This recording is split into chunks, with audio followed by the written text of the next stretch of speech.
लगे हुए हैं।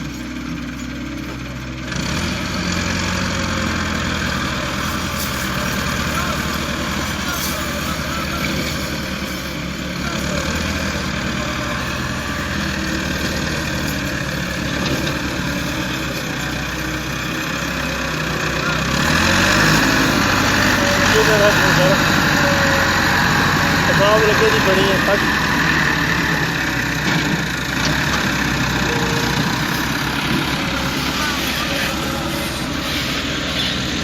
ऑक्ट्रॉन की बात नहीं पता लगी।